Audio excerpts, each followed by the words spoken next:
Journey to the West, an audio drama series. Production notes. Episode 7. Hello, dear listeners. This is Lynn, the voice of the fifth monkey. Before we begin, just reminding you that polls and Q&As are available on Spotify, and we really encourage every listener to interact with us. Done listening to Chapter 7 yet? If not, do it. Otherwise, it will be a little hard to follow what I'm going to talk about later. Chapter 7 is, to put it mildly, vocabulary heavy. I had to familiarize myself with a lot of Sanskrit words, so I get it if anyone feels a bit confused already. But as you probably know, every episode is subtitled on YouTube, so please head there for clarification. It's super helpful if you want to do your own research too.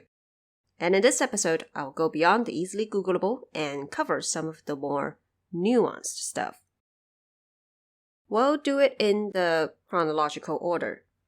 Ever wondered why Wukong was in the furnace for 49 days? Like I mentioned before, numbers in Chinese culture often carry more symbolic meanings rather than merely describing a certain amount of things. If you read the original text, you will notice what it actually said was 七七49天, meaning 7 times 7 equaling to 49 days. If you learn the multiplication in Chinese, chances are you will be required to recite the multiplication table by 3rd grade. When you're a kid, the process may feel kind of painful, but once it's carved into your brain, you will be grateful for it till the day you die because it makes life so much easier. Anyway, as you may have noticed, 49 is the product of 7 multiplying by itself. According to Buddhist traditions, once someone dies, starting from the date of death, there shall be 7 cycles of mourning, with each cycle lasting 7 days. This tradition will be referenced later in the story as well. But by the time Journey to the West was written, the idea has been fully secularized. So non-Buddhists observe in cycles of 7 too. In modern-day China, a lot of people still observe the first cycle. So, for example, if someone perished in an accident, the family would head to the site of the accident and burn paper offerings on the 7th day after their death. In other words, the number 7 thus carries a certain divine vibe to it. You will notice how some of the supernatural beings in Journey to the West are in groups of 7 as well. Other numbers too have similar symbolic meanings behind them, but that's a topic for the future. In short, there are seldom truly random numbers in a story about gods and monsters. Just keep that in mind. And then we move on to Wukong's fight with Divine Officer Wang. The fight itself is super insignificant, and most people don't even know that Divine Officer Wang existed, and that's okay. I just want to highlight his hard whip, which by definition is different from the conventional soft whip you see used on horses, for example. A hard whip is in fact a metal rod, but not as long as the sort of stick Wukong uses. It's called a whip because you have to swing it to cause damage. In Chinese, both hard and soft whips are called bian, but we just want to clarify that Divine Officer Wang was in fact wielding a heavy metal rod rather than an elastic whip. And then we move on to god names again.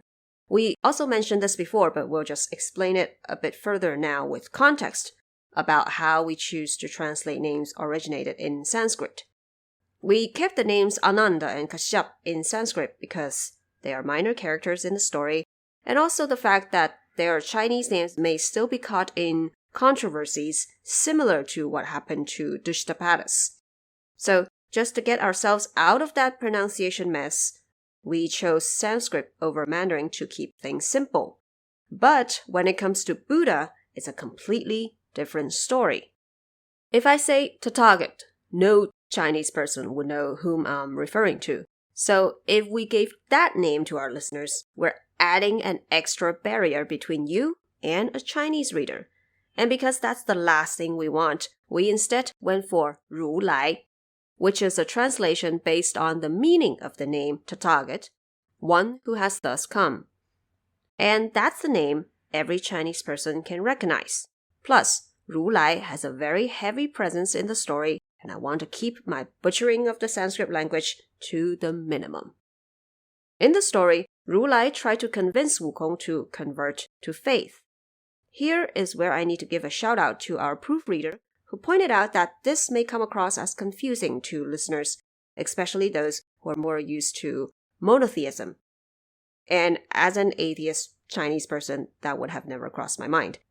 Because Chinese mythology is a very classic polytheistic system. Sure, there are gods who are more powerful than others, but the whole thing works largely like a government. There are different departments, and each god is in charge over a specific aspect of life. So, when worshippers seek certain things in life, like wealth, romantic encounters, or good school grades, they of course can go to the more generic deities who bless you on everything, but they often would seek gods who specialize in those aspects. There is a running joke among Chinese youth about how we are practically superstitious in the sense that while we would happily head to places of worship to ask for good fortune in life, we have no loyalty to any of the deities we pray to. And if this god doesn't work, we would just go to another god with a better record. So rather than us making ourselves worthy of blessing, the gods have to work extra hard to make sure our wishes are fulfilled. Otherwise, no one will go to their temples and give offerings. Which is honestly why the gods in Journey to the West have just enough dignity for you to acknowledge their godly status, but not enough for them to be actually intimidating. We literally just projected bureaucracy onto the sky. And that's pretty much how our domestic religion of Taoism functions in folk culture till this day. When Buddhism stayed with the Chinese people long enough, we started to treat them the same way as well. Which is why in Journey to the West, you see Taoist and Buddhist deities coexisting in the same universe where they hold parties with each other. No one is above the other, and mortals are free to worship whoever they want. It's a fluid situation that we will dig deeper when the time is right. So, what did 如来 mean exactly by converting to faith? The original text is 皈依, which quite literally means converting to religion. But which religion? The answer is any religion or even none at all. Because 皈依 in the broad sense doesn't even have to mean converting to a specific religion, but rather converting to a humble, cultivating lifestyle. 如来 was basically just telling Wukong to stop destroying everything and go home. Wukong may face some consequences, but it was not a demand for him to enter any religion. He literally just needed to behave and be a good monkey.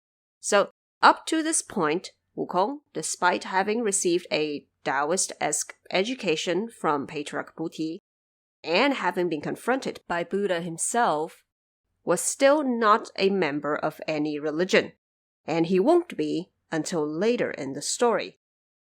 When he officially enters a religion, you won't know. But at this point, 如来 was just trying to talk sense into a misbehaving little child. Moving on, another new god in this chapter would be 寿星, the star of longevity. Again, another god who frequently appears in Chinese homes and establishments.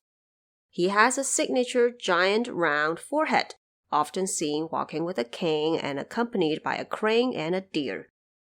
He's the one who makes sure your grandparents stay alive and healthy.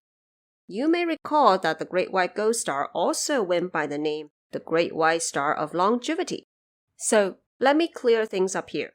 First of all, know that there are two different old men. Second, remember that the ghost star is planet Venus. And although in traditional Chinese astronomy, planet Venus also went by the name 长庚星, star of longevity, due to its superb brightness, it isn't particularly associated with old age. So when it comes to blessings for long life, we always turn to 寿星, who comes from the South Pole. Just making sure you're not praying to the wrong god. And just wrapping up a few things related to the Five Faces Mountain. The five faces, as mentioned in the chapter, are gold, wood, water, fire, and earth. Gold, or 金 in Chinese, could refer to all metals in general. Just know that it doesn't only refer to gold. We didn't choose metal as the translation because metal star sounds much less cool than gold star, and if you want to be consistent with our translations, might as well be consistent with a cooler sounding name.